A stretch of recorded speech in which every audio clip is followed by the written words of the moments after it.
السلام عليكم ورحمة الله وبركاته. الحمد لله رب العالمين. الصلاة والسلام على سيد المرسلين وعلى آله وأصحابه الطيبين الطاهرين فمن تبعهم بإحسان إلى يوم الدين. أما بعد، فقد قال الله تعالى في القرآن العظيم: أعوذ بالله من الشيطان الرجيم. بسم الله الرحمن الرحيم. ألف لام ميم.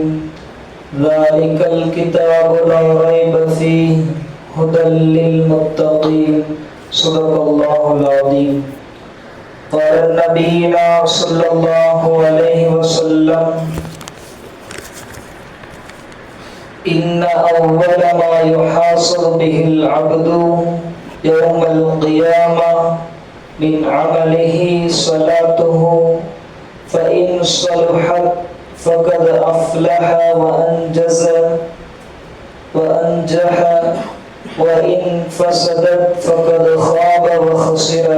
صدق رسول الله صلى الله عليه وسلم.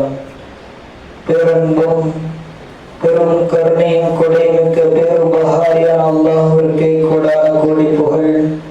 நமது கண்மணி நாயகம் ரசூலே கரீம் ஸல்லல்லாஹு அலைஹி வஸல்லம் அவர்களின் மீதும் அவர்களின் அடிச்சுவற்றை அடிவரலாமல் பின்பற்றி வாழ்ந்த உத்தம சுத்திய சஹாபாக்கள், தபா தாபிஈன்கள், அக்தாபுகள், அவுலியாக்கள், உலமாக்கள், ஷுஹதாக்கள், குறிப்பாக இங்கு சங்கமித்திருக்கும் நம் அனைவர்களின் மீதும் அல்லாஹ்வின் அன்பும் அருளும் என்றென்று நிலவட்டுமாக. ஆமீன் யா ரப்பல் ஆலமீன். கண்ணியத்திற்குரிய அல்லாஹ்வின் நல்லடியார்களே, அல்லாஹ் ஜல்ல ஷானஹு தஆலா கடமையாக்கப்பட்ட நோன்புகளை எல்லாம் நாம் நோற்று அதனுடைய இபாதத்துகள் எல்லாம் செய்து நாம் ஒரு ஆர்வத்தோடு இந்த ரமலானுடைய மாதத்தில் அமல்களை எல்லாம் செய்து ஈதுல் ஃபித்ரை கொண்டாடி நாம் நிறைவு பெற்று இந்த ஜுமாவிலே சங்கமித்திருக்கிறோம். அல்லாஹ் ஜல்ல ஷானஹு தஆலா இந்த ரமலானுடைய நோன்பு எதற்காக கடமையாக்கப்பட்டான் என்று சொல்லும் பொழுது ஒரே காரணம்தான். அல்லாஹ் தஆலா பல இடங்களில் சொல்லுகிறான்: குத்திப அலைக்குமுஸ் ஸியாம், உங்களின் மீது நோன்பு கடமையாக்கப்பட்டது. கமா குத்திப அலல்லதீன மின் கபலிக்கும், உங்களுக்கு முன்னால் இருந்த ஜெனரேஷனுக்கும் நோன்பு கடமையாக்கப்பட்டது. என்ன காரணம்? லஅல்லகும் தத்தகூன், நீங்கள் தக்வாவுடையவர்களாக ஆகுவதற்காக என்பதாக அல்லாஹ் தஆலா பேசுகிறான். நாம் ரமலானுடைய மாதத்தை அடைந்தோம், 30 நோன்புகளையும் நோற்றோம், தொழுதோம். ரமலான் வந்தது, நாம் தக்வாவுடையவர்களாக ஆவோமா என்று நாம் சற்று சிந்திக்க கடமைப்பட்டிருக்கிறோம். சகோதரர்களே, நோன்பை நாம் அடைந்து தக்வாதாரிகளாக மாற வேண்டும் என்பதுதான் அல்லாஹ் தஆலா நோன்பை கடமையாக்கியதன் நோக்கம். இதே போன்றுதான் அல்லாஹ் தஆலா ஹஜ்ஜை குறித்து பேசும் பொழுதும் இவ்வாறு பேசுவான்: தஸவ்வது, நீங்கள் கட்டுச்சாதத்தை எடுத்துக் கொள்ளுங்கள்.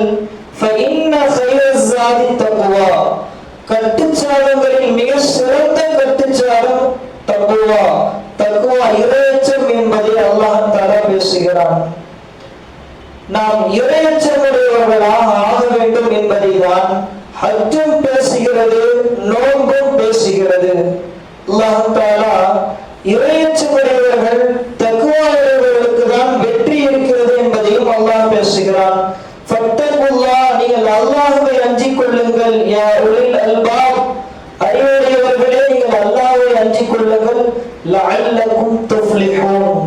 நீங்கள் வெற்றியாளர்களாக ஆகிவிடுவீர்கள் என்பதாக அல்லாஹ் தஆலா பேசுகிறான்.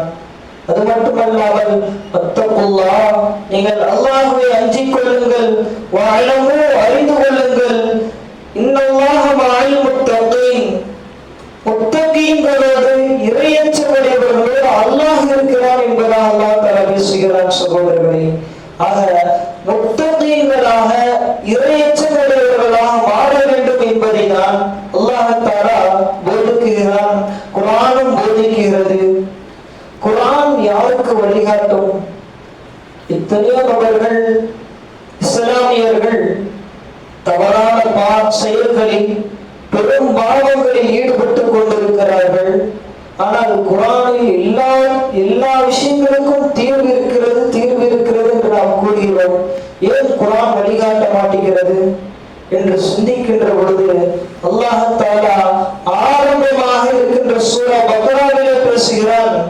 ஹுதல்லில் முத்தகீன், தாலிகல் கிதாப், இந்த வேதம், இந்த குர்ஆன் யாருக்கு வழிகாட்டும் என்றால் ஹுதல்லில் முத்தகீன், தக்வாவுடையவர்களுக்கு, முத்தகீன்களுக்கு தான் வழிகாட்டும் என்பதை அல்லாஹ் சுப்ஹானஹு தஆலா அவரது அருமையான திருமறையிலே அழகான முறையிலே சொல்லி காட்டுகிறார். சகோதரர்களே, நாம் இந்த உலகத்திலே வாழும் காலகட்டத்தில் குளிர்காலம், வெயில் காலம், மழை காலம், இலையுதிர் காலம் போன்ற காலங்கள் மாறி வரலாம் சகோதரர்களே. ஆனால் வணக்க வழிபாட்டிற்கு, இபாதத் செய்வதற்கு, அமல் செய்வதற்கு காலம், இந்த காலத்தில் மாத்திரம்தான் நாம் அமல் செய்ய வேண்டும் என்று அல்லாஹ் தஆலா எந்த இடத்திலும் போதிக்கவில்லை. ரமலான் மாதத்தில் மாத்திரம் நாம் தொழுவது, ரமலான் மாதம் மாத்திரம் நாம் சதகாக்கள் தருவது, ரமலான் மாதம் மாத்திரம் நாம் ஜகாத்துகளை கொடுப்பது, இவைகள் ஒரு முஸ்லிமுக்கு, ஒரு முஃமினுக்கு உகந்த செயல் அல்ல.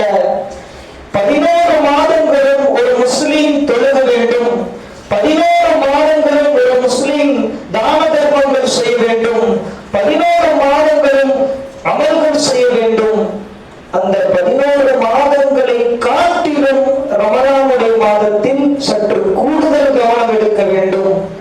11 மாதங்கள் ஃபர்லான தொழுகைகளை ஒருவர் தொழுகிறார் என்றால், ரமலானுடைய மாதத்தில் நஃபில், சுன்னத் போன்ற உபரியான வணக்கங்களை பேணி தொழுக வேண்டும், சற்று கூடுதல் கவனம் செலுத்த வேண்டும் என்பதை தான் இஸ்லாமிய மார்க்கம் போதித்து காண்பிக்கிறது.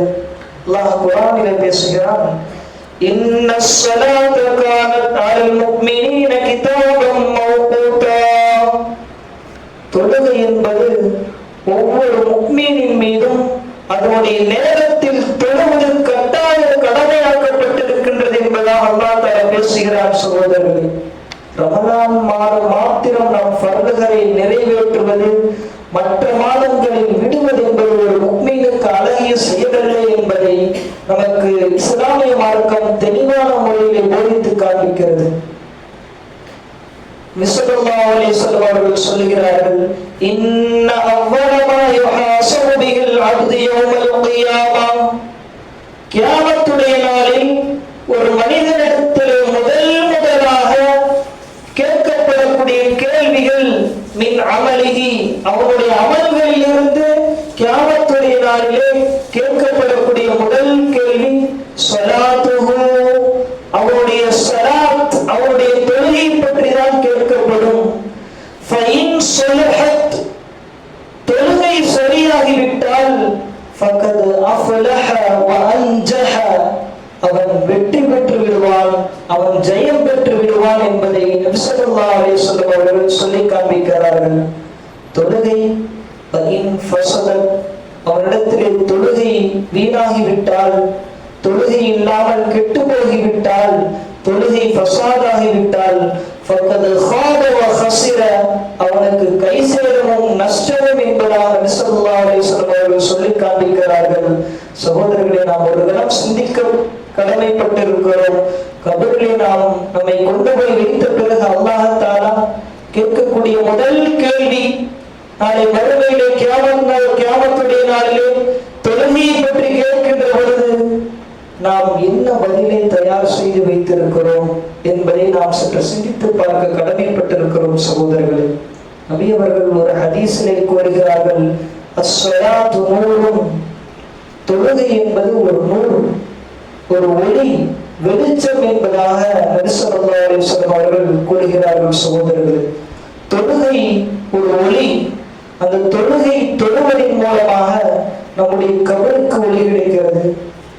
தொழுவதின் மூலமாக நம்முடைய மனசுக்கு ஒளி கிடைக்கிறது. தொழுவதின் மூலமாக நம்முடைய வறுமைக்கு ஒளி கிடைக்கிறது.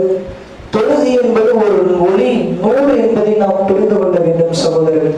நம்ம எல்லாம் துஆ செய்வோம் அல்லவா, அல்லாஹும்ம ஜஅல் கபரஹு நூரா, யா அல்லாஹ் கபரை நூறானியத்தாக ஆக்கிவிடு என்பதாக துஆ செய்வோம். அல்லாஹும்ம லா தஜஅல் கபரஹு நாரா, யா அல்லாஹ் கபரை நரக நெருப்பாக ஆக்கிவிடாதே யா அல்லாஹ் என்று நாம் துஆ செய்வோம் அல்லவா. நாம் ஒருபுறம் துஆ செய்கிறோம், அதற்கான முயற்சிகளிலும் ஈடுபட வேண்டும்.